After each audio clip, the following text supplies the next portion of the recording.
What's up, everyone? This morning, Saturday morning, 7 a.m., a live stream at 7 a.m. on the East Coast.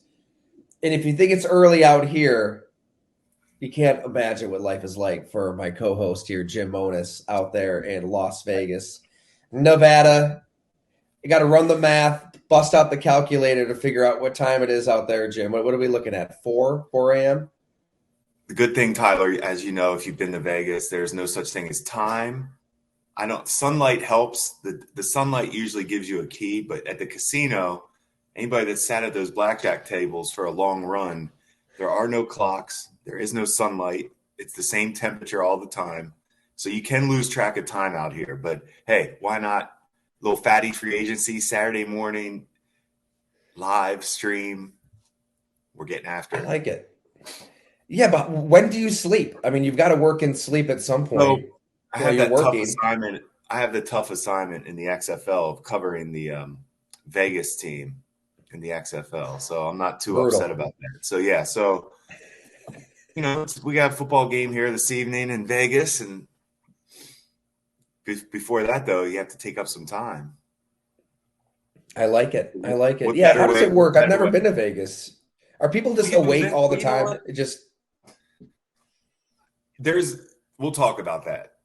There's the Vegas. There's my Vegas, and then there's Vegas with your spouse.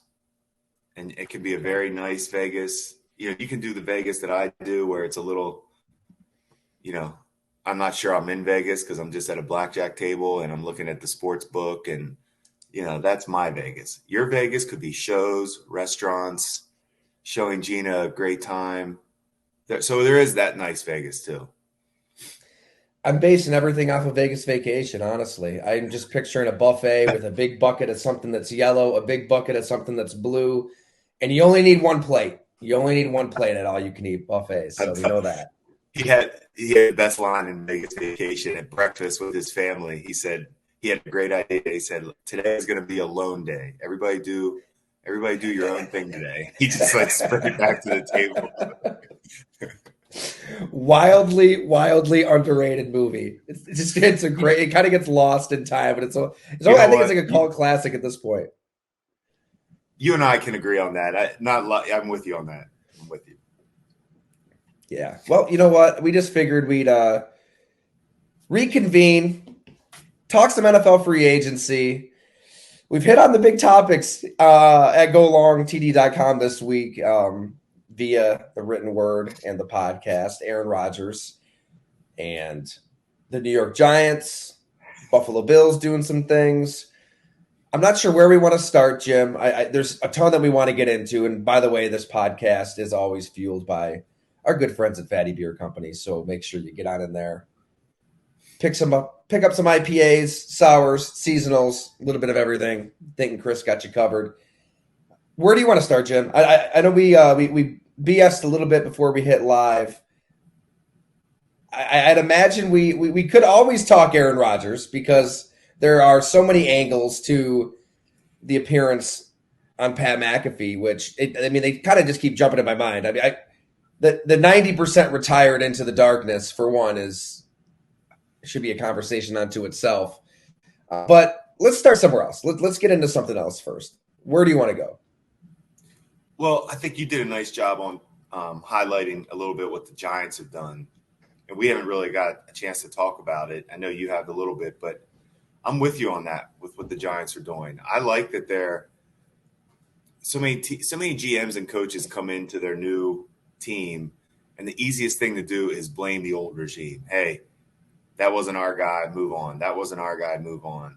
But that can handicap you as far as salary cap goes, depending on what those contracts are. Or are you losing good players? Now you have to find good players. So you're just spinning a wheel. You're not really getting better.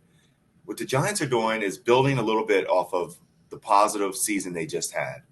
And that's good in the building. And they're not just doing that for the culture and good in the building. They're doing that because they've seen enough in Daniel Jones that they think they can work with him.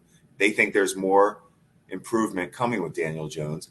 They're the ones that they should be able to tell us that because they did it with Josh Allen. Brian Dable saw Josh Allen improve. And he's seen enough in Daniel Jones that thinks he can take another step. They got Barkley at the price they wanted, so they're keeping the nucleus together of talent. They're going to build around that. I like what the Giants are doing too. Waller obviously is – it's interesting. I was thinking about the tight end position with the Giants because Evan Ingram, they lost to Jacksonville. He's a good player. He didn't work out for the Giants. I'm not really sure why. It never really fit for him. I think there were some injuries with him too. I don't think he ever just was consistent with the Giants, so they moved on from him. But he's a weapon. Waller obviously is a little bit better weapon than Ingram. That's a big-time pickup for a team that they need receivers. They need tight end's best friend. You've done the book on it. So Waller is a weapon for Jones, right. And I think that's a really interesting thing that the Giants are doing. Now, we know they need to build that defense. And that division, that NFC East, is getting real. I mean, they have a team above them in their own division. We always used to say the first goal every year in the offseason, let's make sure we're the best team in our division. Let's lock that up. The Giants can't say that right now. That division is tough with Philly up top. So they have to really fight to make the playoffs. Well said. I agree on all fronts. I think that we tend – and this is the kind of the way I led that story. I mean, you were in that seat, right? I mean, you grew up a scout, living out of Marriott's, busting your ass, sacrificing everything. And I just can't imagine what's going through a Joe Schoen's brain when you get your chance at running your team and picking your quarterback, and to have the restraint to really evaluate Daniel Jones for a full calendar year, even beyond the games. They really saw how he works behind the scenes, how he approaches the job. I mean, Brian Dable making practices hell by just giving the play sheet to Wink Martindale. Here are the plays we're going to run. Stop them, and that he's going to stop them. And the New York market is going to run with it because it's by design. You want them to think that Daniel Jones isn't that good in training camp. And you want to see how he reacts to it. I mean, there's so much that went into this. I just give them so much credit to really give Daniel Jones, if not a fair shot in terms of here are stud wide receivers to throw to in year one, because they couldn't do it. They had no money. They had nothing. They were just trying to survive with what Dave Gettleman did at the salary cap. But they gave him a fair shot to be the guy. And I'm sure Daniel Jones was pissed off that they didn't pick up that fifth-year option a year ago. But, hey, it all worked out for him. It worked out for the team. And this is the epitome of a compromise to me, where it's not the 4-year, $160 million contract that's reported. It's not. It's a couple years at, hey, that's the going rate. To me, $40 million for a season for a quarterback to grow with the best teacher of the position in the game, Brian Dable, is worth it every time. Because it's not like you're just paying Daniel Jones. You're believing in his growth under Brian Dable. And I remember Isaiah Hodgins, and I think I even put our conversation here in the podcast feed, the way he broke down this offense. It's like everything that a Greg Roman passing game is not. I mean, option routes all over the place. It's so wide receiver friendly where you have the ability to change your route after the snap. But you better know what the hell you're doing, and your quarterback better be on the same page. And there's concepts based off of that. And everybody here in Buffalo remembers how one play kind of sets up the next and the next and the next with Brian Dable. I mean, there's a rhythm. And by the way, he doesn't even call plays now. Mike Kafka. I mean, that says a lot about Dable too, I believe. It's unbelievably complex and complicated. And I think the foolish thing to do is to just, let Daniel Jones start, take all these strides, improve through the year.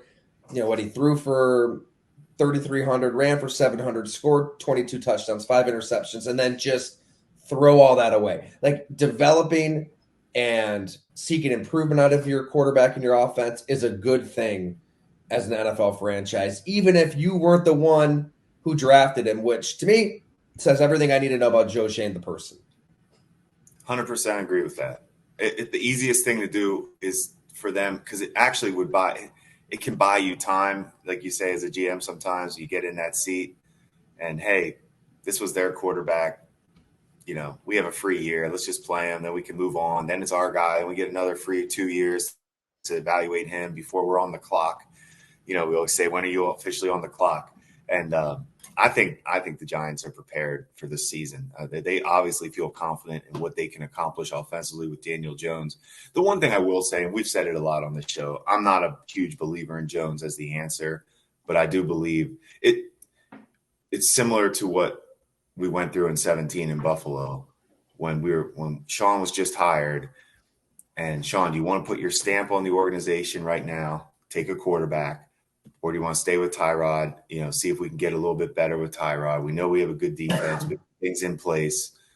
And as an organization, not just Sean, but as an organization, we all felt, not Terry Pagula, but as an organization, we all felt it wasn't time to take a quarterback.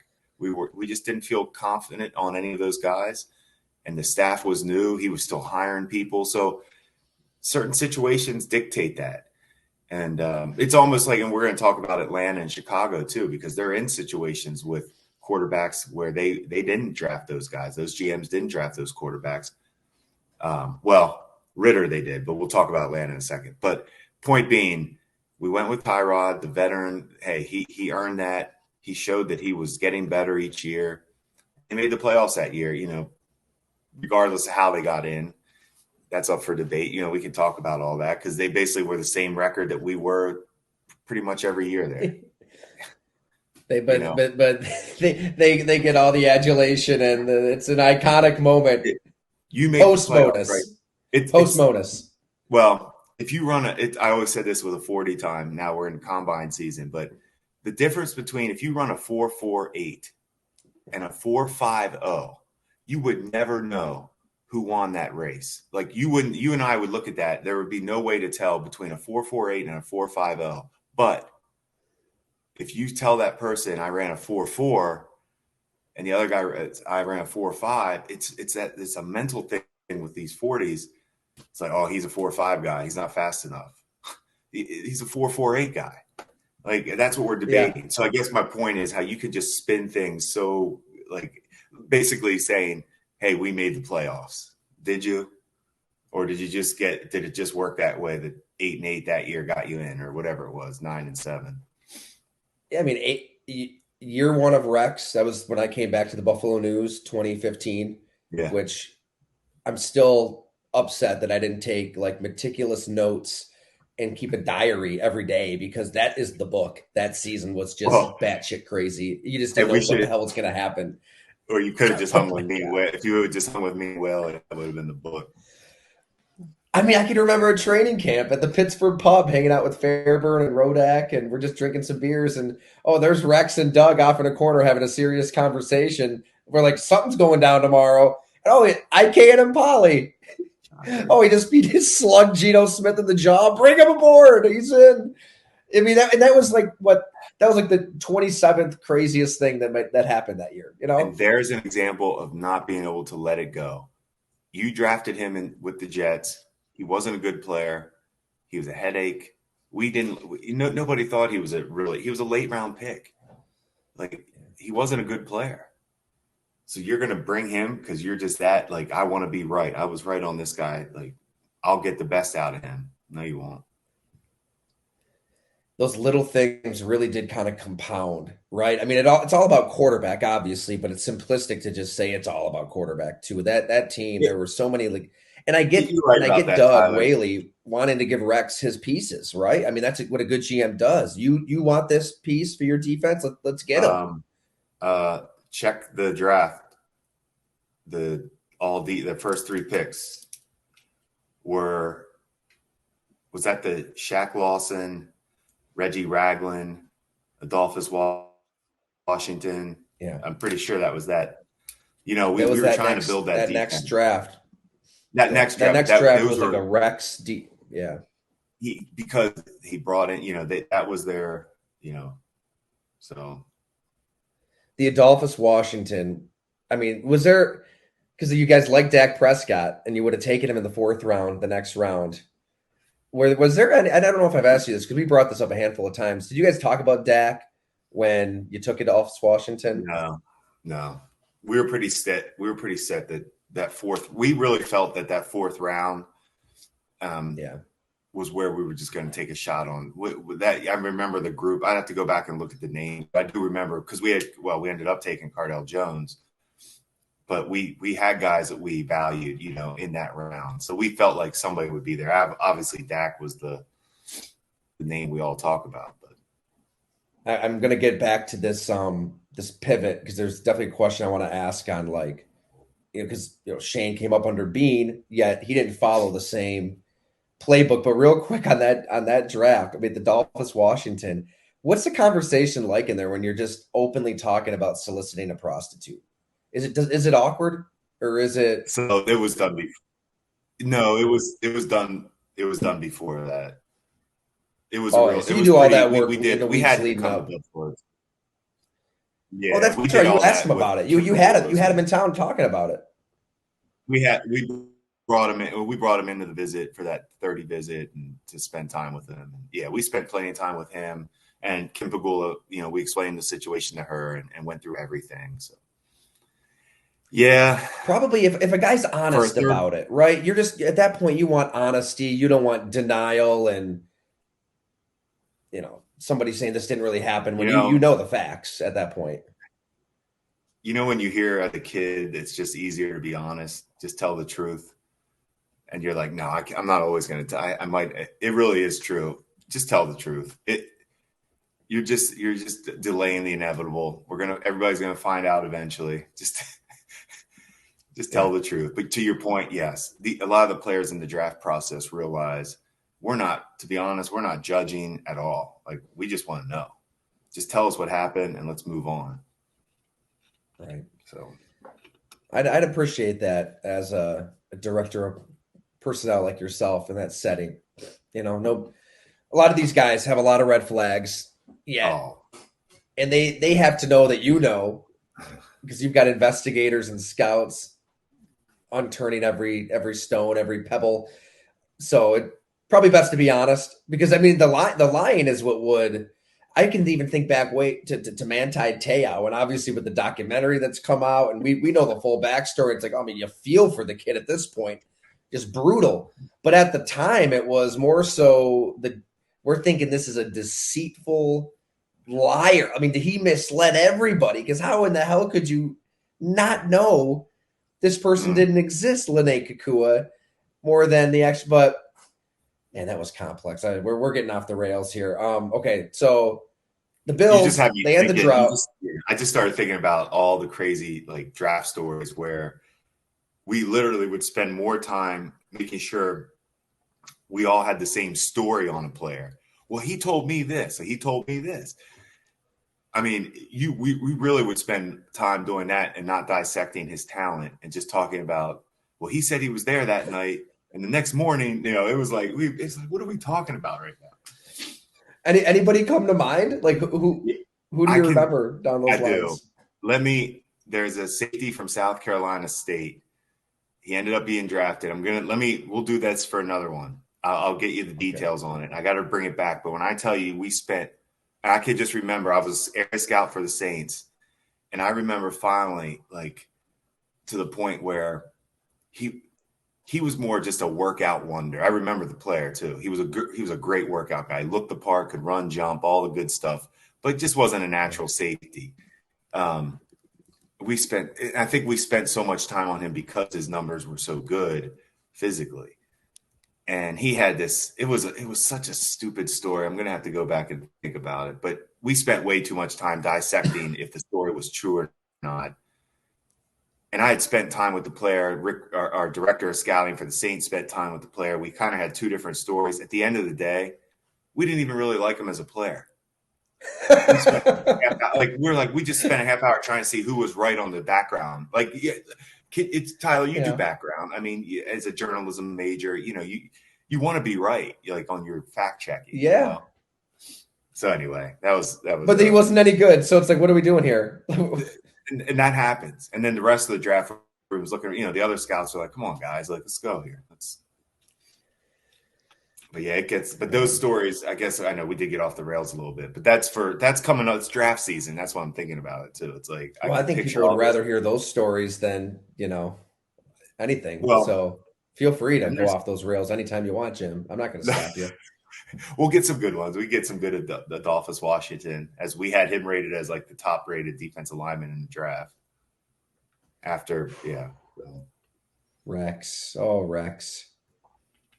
Whatever. Hey, the Janoris Jenkins pops to mind. That would have been like 2012, 2013. I remember doing a big story on him at the Milwaukee Journal Sentinel. Man, his background was wild. Do you remember much about Janoris Jenkins? I was the area scout. I was still in the Southeast back then. That would have been, yeah, because he was at Florida, kind of got the boot there. I knew everything about him.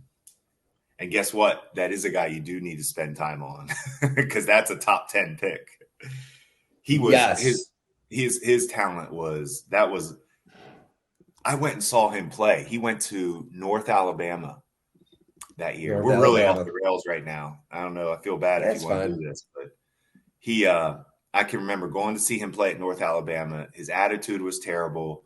He could tell he was just finding a way through life at that point. You go from thinking about where he was at, where he, not a lot of it's his fault, but man, he looked checked out. And I'm just wondering, man, I don't know if he's going to is he going to be able to stay out of trouble, because different life, man, going from Florida to North Alabama. So this was, the talent was unbelievable. It was, you don't find corners it's hard to find corners with his combination of everything, his feet, his explosion, speed, good ball skills.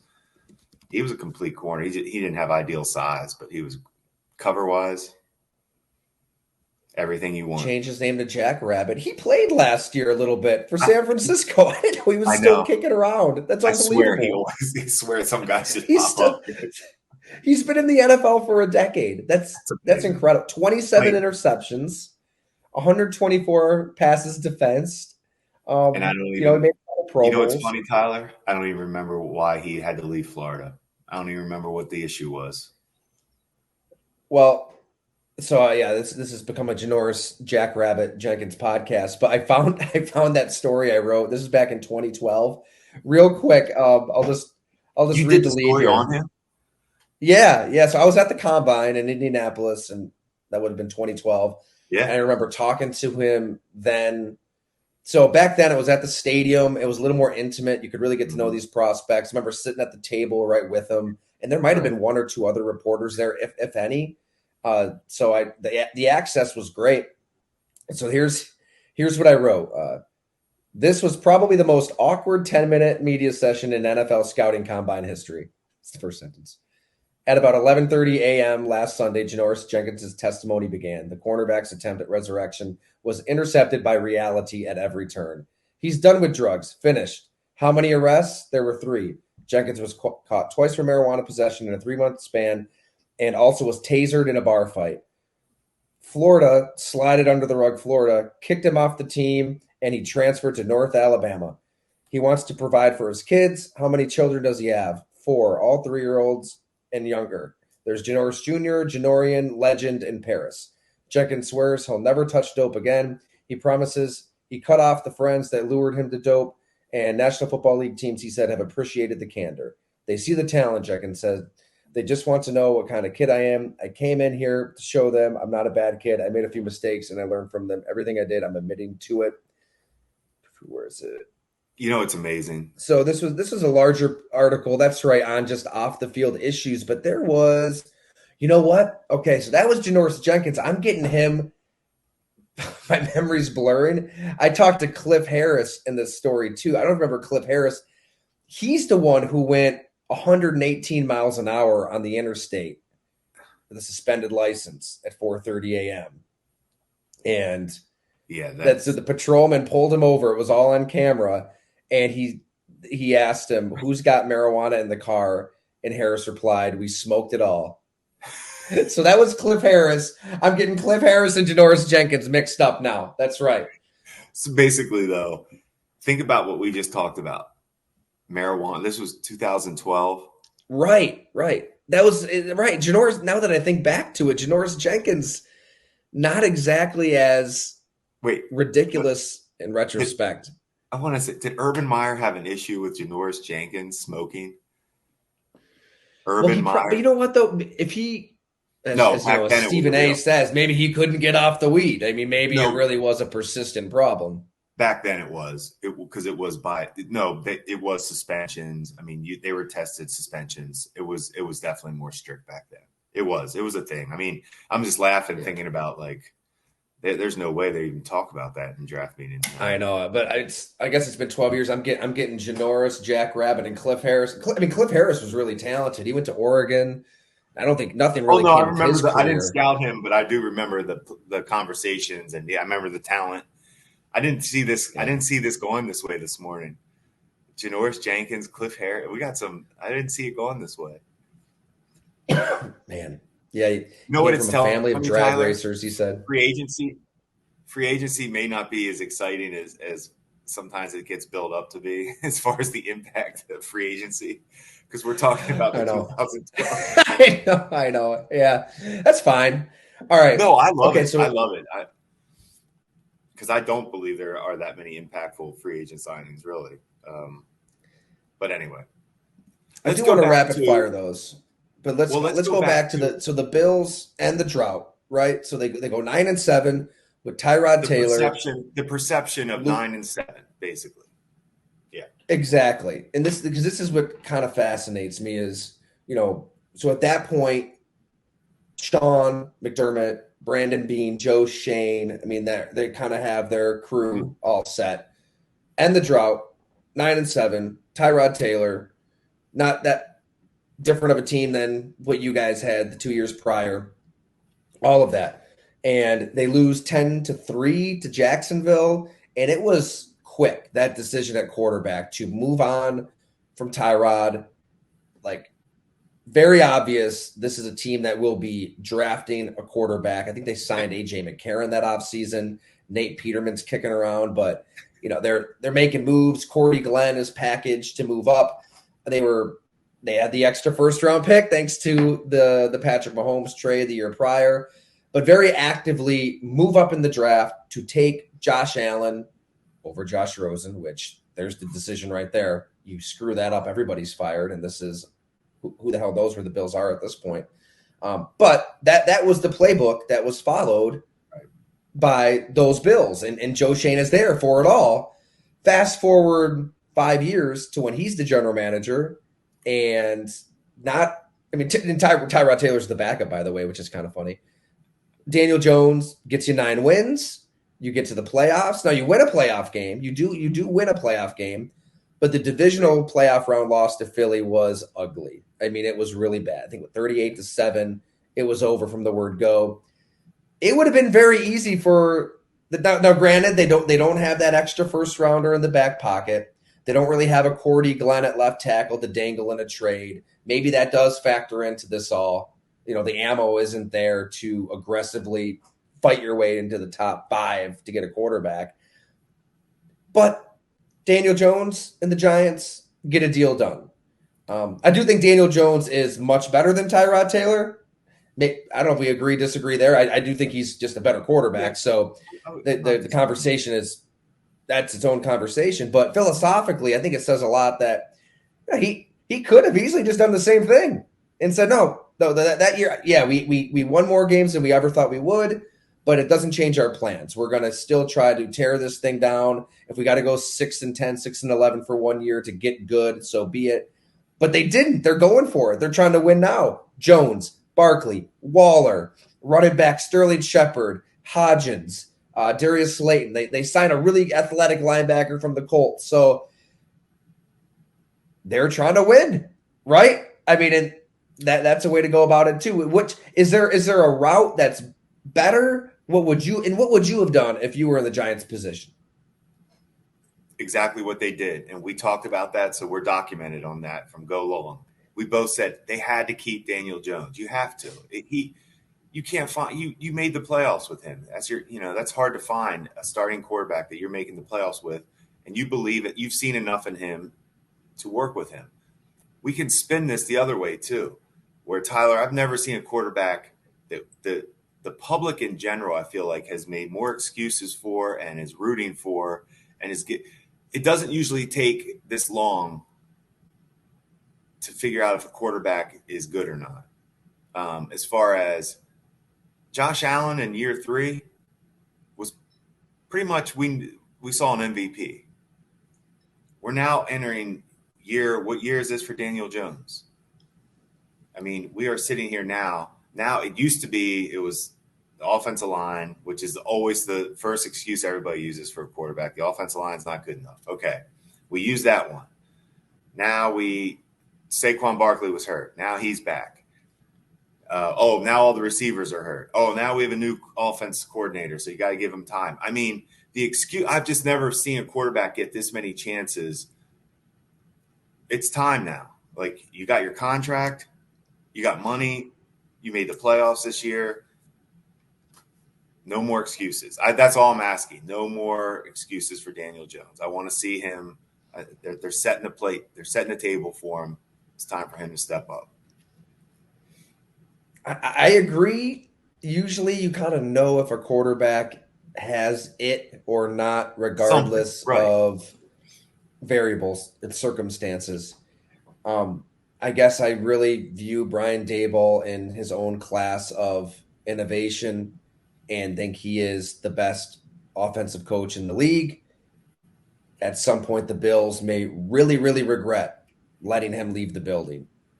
That could be a blunder of all blunders, because I those are all very valid points. I agree with all that. So,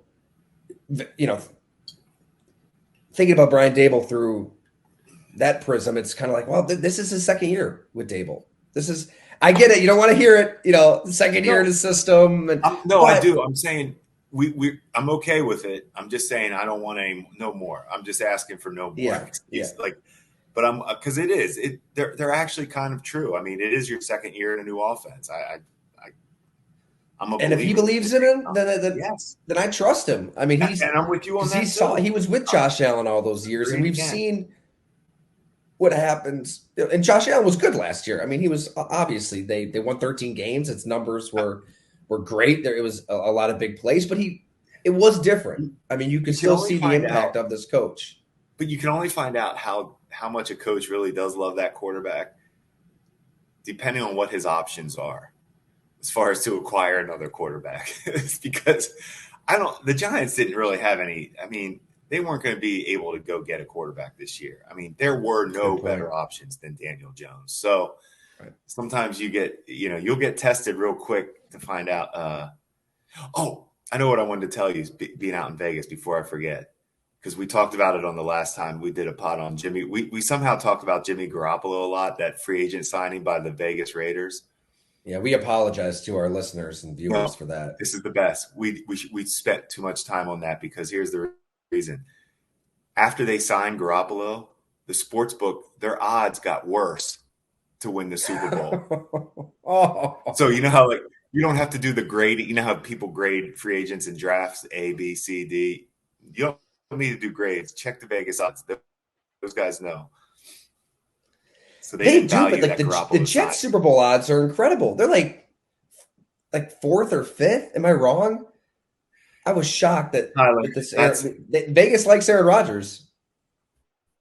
We talked about this too, but if this is the ultimate, Aaron Rodgers can either go down in history as he got the Jets to the Super Bowl. I mean, it would be the greatest thing he'd ever did in his career, really. Last point on the Giants. Yeah.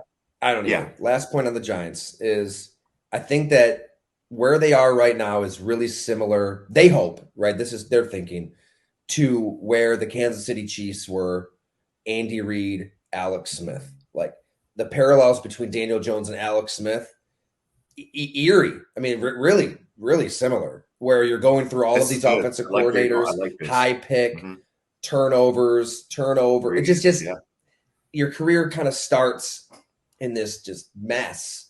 Yet you get a good coach, you start performing, you find yourself they're both pretty athletic. They both can run. they even throw kind of similar, even the way they They're throw very is similar. they Yeah, really they look. are. Yeah, and guess what? And They also have a ceiling. that's what I'm saying. I mean, Alex Smith had his ceiling. He No, got you're the right. Chiefs to the That's a great playoffs. call. He made the Pro Bowl. He was safe with the football. Very similar quarterbacks, and I give the Chiefs credit because they knew that they had to get better. They had to challenge themselves to get better, and they waited till that exact moment to strike with you guys with the Patrick Mahomes trade and acquiring Mahomes, and then that's the beauty of that pick because you had Alex Smith. He could sit an entire season, and then by the time you just unleashed him onto the NFL, he was the best player in the NFL instantly. So it's easy to say, right? Yeah, just go draft Patrick Mahomes. I know, but I'll trust like Dable and even Shane and their coaching staff to have the eyeballs to know when that quarterback is going to be available, whether it's 2024, 2025. And this contract with Daniel Jones, it gives you that opportunity to compete to win right now. You know he's good. You made the playoffs with him.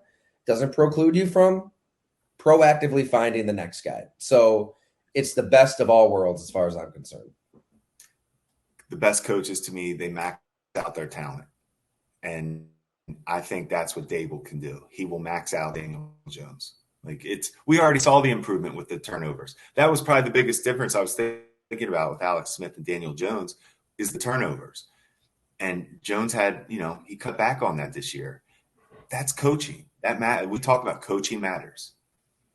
Coaching matters. And that's where you're right. We got to trust.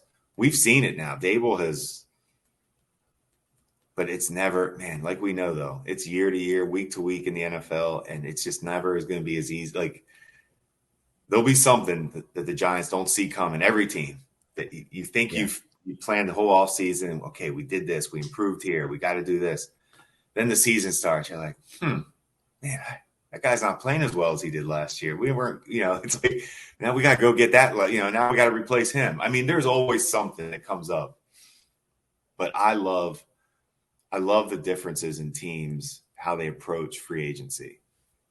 That's Doug Whaley. Doug Whaley taught me a lot about free agency because that was kind of he was strong in that in Pittsburgh, and I'm pretty much I need sometimes to be talked out of a guy. Like when I see a guy, I'm like I'm not gonna lie, Percy Harvin. He could have asked for anything he wanted that year. I would have said, please, can we sign him? I don't care what he wants. Like I wanted Percy Harvin on the Bills. I can remember sitting next to Kim Pagula and I was like, it's a lot. I can remember her just saying, you guys really like him. Like, let's get him. I was like, thanks, Kim. I like that attitude. Like, yeah. I wanted it, but Doug in free agency coming from Pittsburgh, they had a very, Doug always said, let the dust settle. Let the dust settle. Let it settle. Let's see who's out there. Let's get some value. And I believe that is the way to go. I think the Bills did it with Mario Williams, right? I mean, and it wasn't that Mario wasn't worthy of it. I mean, the guy was obviously one of the best defensive ends every year he played. But what's the impact on the defensive end? Khalil Mack, he's probably the best defensive end I've ever scouted. I'm not sure what his impact is right now in his career. Right. Yeah, that's a great point. You could be a Hall of Fame talent, and it might not even matter. It's so. I guess my point with free agent, it's like what really matters in free agency, and I think it always goes back to quarterback anyway. But well, I want to get that's a really good segue into our next point because it's that you see it every year, but that's usually the best way to go about it. I mean, Percy Harvin, to give credit, I was there at training camp, the preseason games, and then that first month of the season, unbelievable. He looked like he was going to have a career year in 2015 with the Bills. I'm going to tell you why scouting is so hard. Shady McCoy is probably my favorite running back I've ever scouted. And Percy Harvin might be my favorite receiver I ever scouted. And I'm sitting there working for the Bills, and they're both on the field. I'm thinking, you know what? I can't do much more than this. As far as like This is talent to me. These are superstars. Not that everybody didn't know they were. I'm not saying that I was the only person that thought they were talented. Everybody thinks that those guys were talented, but the fact that they were on the team I was working for with made me feel happy. I was like, man, that offense looked loaded. It did. Anyway, Miami we got game, way off the honestly, rails. down in Miami, week 2 or week 3, he had a touchdown from Tyrod right sideline, and then he just vanished, like literally just vanished. He was gone. That's long history of Percy like that. Like I always tell you, the best 30 for 30 we ever watched would be the University of Florida those years. Percy was, I mean, we know Aaron Hernandez, but I'm telling you, Percy was one of the hardest guys to scout as far as getting information on. People wanted to tell you a lot of things, and a lot of it had to do with his mental health. And that was it's a touchy. People you don't want to talk about that, to people like, to employers. So mental health was real. I mean, I think about that Florida team just with Aaron Hernandez, Percy Harvin, what they dealt with mentally. Amazing. Yeah, but anyway, I didn't want to. I'm sorry. Over any of these other ones. We need that. We need that one. I mean, that would be an incredible doc. Oh, it would be. That's a movie. The heck with 30 for 30. Right. Go straight to Hollywood. That needs Hollywood. That needs Hollywood attention. It was that. Tim Tebow. Brandon Spikes. Urban Meyer's the ultimate like Al Pacino character in every bad football movie you've ever seen when Pacino's a bad coach or whatever. But Urban Meyer was whatever actor you want to play him, mobster, villain. And I want the NFL and Urban himself and all these people need to like stay miles away. They can't have influence over editorial content. Right. I mean, we need like private investigators to get the real stories of what happened with that team. And then not that Michael Jordan, because it can't be sanitized. Can't be like Jordan approving everything on that documentary. Right. It can't be like that. Yeah. Oh my God. All right, Tyler, we went officially. You got me going on, and don't get me started on Shady and Percy because I can't even talk about those guys. How they were man. It was fun to go to practice every day. It was fun to cover training camp. I mean, that's what was great about those Rex teams. That team. I'll give Rex this. He didn't take himself and he didn't take us. He didn't take anybody too seriously. No. There were no sticks up asses with anybody involved with that team, which was refreshing. It was just, I remember writing stories. You guys would have practice. There'd be, you could request players, talk to them afterwards. And then, I mean, I'm talking to Mario Butler just on his way to the cafeteria about his dad. I mean, remember, like, so unbelievably tragic. Literally chopped to pieces and then put in his own refrigerator. Like, just to even say that out loud is but I'm just saying, like, the setting itself was conducive to storytelling because you could just hang out with guys on campus. I mean, Richie Incognito's hanging out there. It made the job fun and, didn't last long. But I give Rex credit. He loved evaluating talent. He loved playing rookies. He loved the draft. He loved free agency. I think I think he was unbelievable. He can evaluate. Like, he loves it. He's passionate. Things didn't work. Mix. The scheme and the personnel was a bad mix. It was a lot going on. There was a lot going on. I think about it a lot. It was, as far as like, it just was not set up for success. All right, though, your point on, like, I should say Doug Whaley's point on kind of letting that dust settle in free agency. We saw that this year. We saw it this week where, here's a team in the Atlanta Falcons, which I get it. I championed Jacksonville last year because I thought that those were signings they had to make. Foye Oluokun, Christian Kirk, Evan Ingram, Zay Jones. You have all of this money to spend. It's stupid to not spend it. The big caveat being, you've got Trevor Lawrence.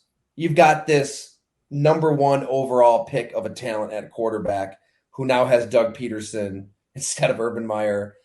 So that to me that's the trigger. Like, okay, you've got the hard work done, the hard part done.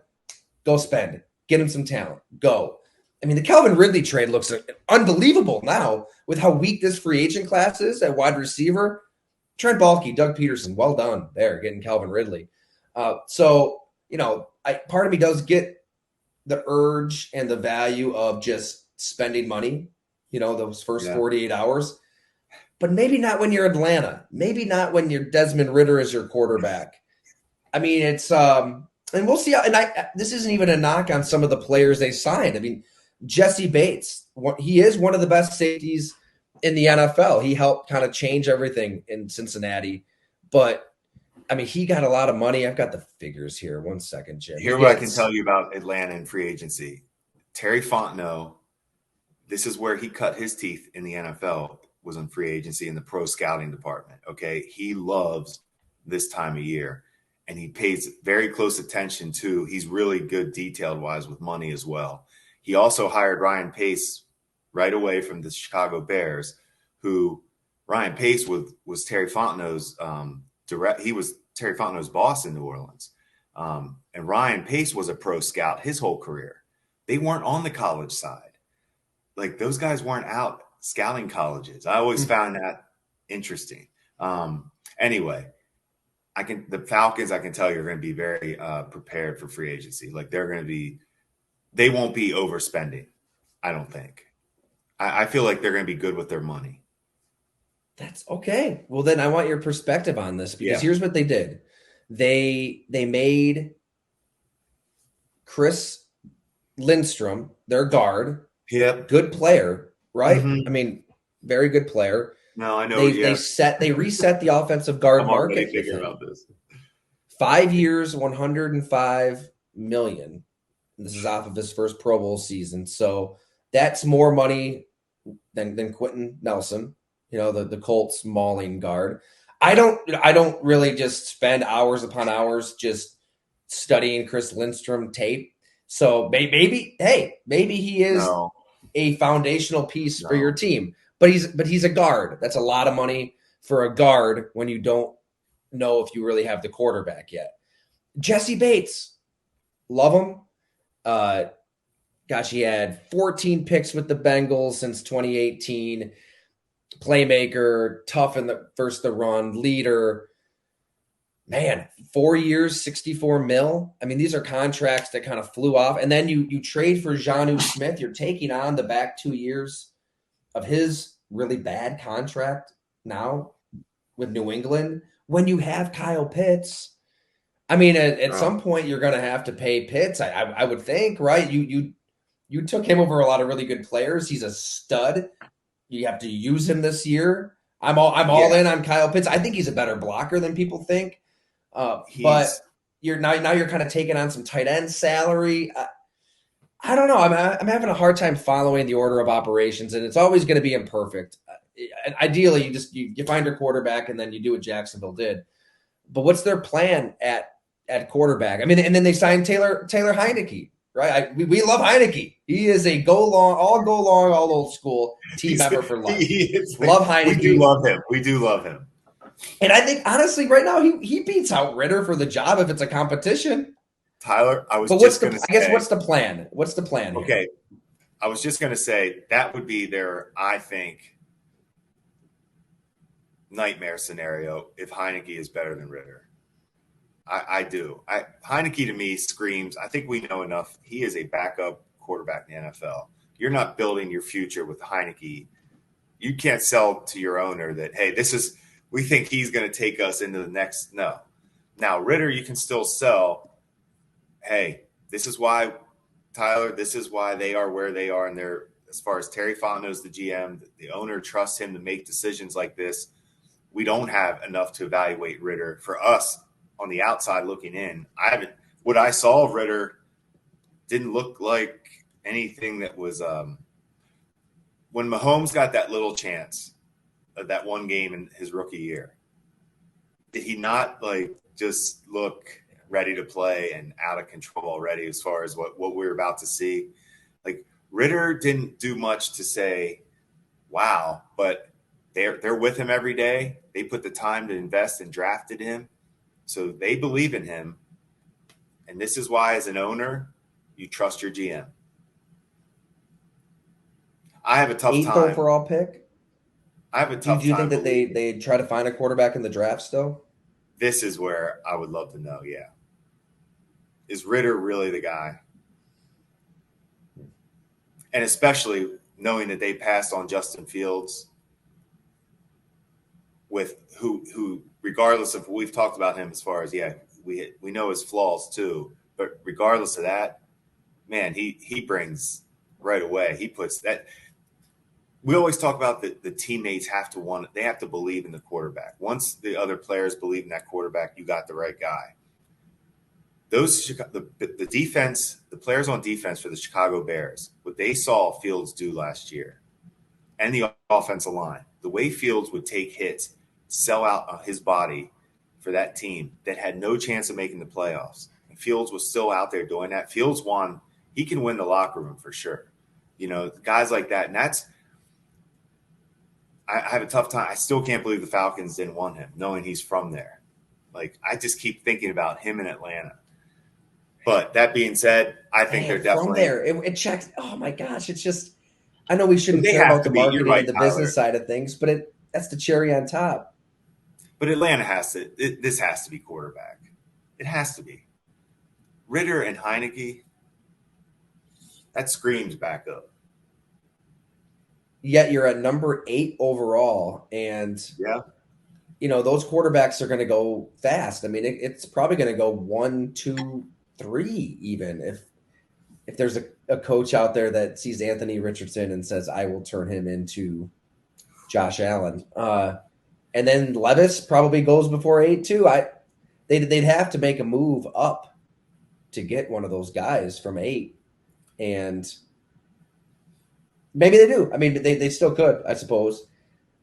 They've said a lot of really nice things about Desmond Ritter, for what it's worth. You never really know what that means. Terry Fontenot, though. What we say earlier on the show, you only know when, depending on your options. Desmond Ritter is about to find out how much Atlanta really believes in him. He is.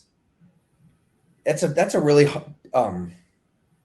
difficult market too. I mean, such a transient city. Even when Atlanta went to the Super Bowl, I remember covering them a handful of times at Bleacher Report, that stretch run, and there's just not a lot of hardcore Falcon fans. You're an SEC country.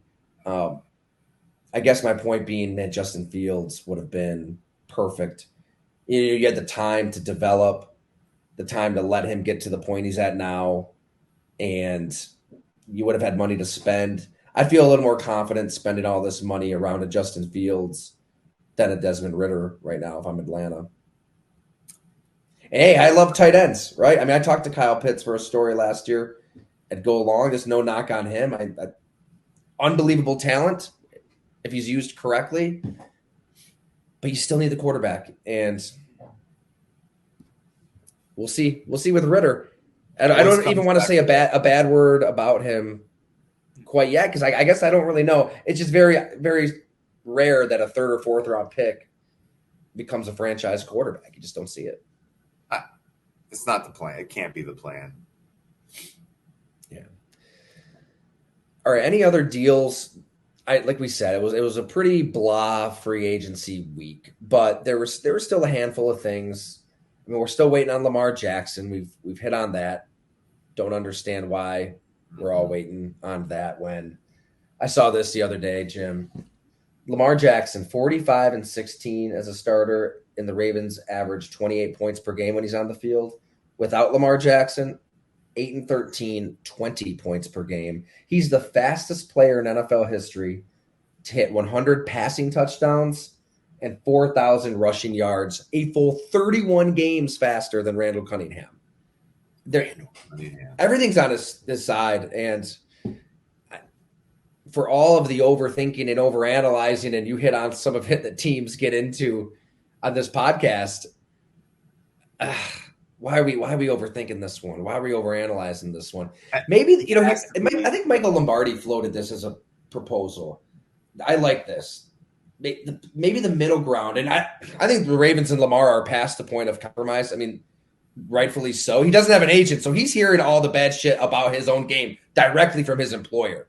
I can't imagine what that's like for Lamar Jackson. The relationship, it might be kind of, stained beyond repair at this point. But if it's not, if there's still a chance, why not, 3 years of guaranteed money, 3 years, at least $50 million a year, fully guaranteed. All right, maybe it's not the 5, which I would pay him without even blinking. With all the unknowns in the NFL, give me the unknown of a Lamar Jackson injury in December. I'm with you. But 3 years of guaranteed money. Why wouldn't a team do that? Right? I like it. I like that. Yeah, to me, why wouldn't you try everything? Anything that makes sense. I guess it's as simple as they just don't want to let the Deshaun Watson set the market. And it sounds like a Commander sale is imminent, but it's Dan Snyder, all it takes is one rogue owner to give the NFL one last middle finger and say, all right, I don't care about your precedent. We're trading for Lamar. We're giving him whatever he wants, and I'm selling the team to Jeff Bezos or whoever. And when you think about investing and buying things, for a team to have a chance to get the hardest thing to find in sports, a franchise quarterback it's the hardest thing to find. That's the only way I can say it. I don't know why you're in this business if you don't want him. Couple houses down in our neighborhood, they're selling their house. It's the pictures on Zillow look beautiful inside. They've been redoing that house, I feel like, the last 3-4 years, and they're probably going to make bank on it. I mean, it just makes too much sense for Snyder and the Commanders. You have all of these controversies, all of these lawsuits. There's what you're trying to sell, the entity that is the Washington Commanders, has so much bad going for it right now. It just makes too much sense to just acquire Lamar Jackson for whatever it costs, because it'll be peanuts for whatever you actually sell the Commanders for. $7 billion, $6 billion? I know. I feel like, and Eric Bieniemy's there. Eric Bieniemy would probably love to work with Lamar Jackson. Ron Rivera, it's the head coach. I mean, he had an unconventional quarterback, obviously, with Cam Newton that they get to a Super Bowl. They go 15-1. A lot makes sense there. You've got to look at your division. Look at that division. I mean, love what the Giants are doing. Philly was in the Super Bowl. Dallas, for better or worse, they're going to find a way to stay relevant and win games. Funny how they just keep going. We talk about windows closing, just look where Dallas is falling in their division. When we just talk about that division right now. It's true. All right. Anyway, let's stop it right there. That was a fun episode. That was good, man. We had so much for that went on some rails. That's what we got to do. I don't know. We'll get into some of these free agent signings, but I think other podcasts and other websites are meticulously, breaking down the pros and cons of a Justin McCray signing for the Carolina Panthers at guard. But we'll try to hit on the big topics, sprinkle in a little nonsense with a side of airport fodder. And I still think we need to Grand Theft Auto people in your neighborhood that don't wave back when you clearly wave, clearly smile, clearly wish them well on their day. If they don't acknowledge you, just run them over. It's fine. You have a right to. Thanks so much, everyone. We'll catch you next time.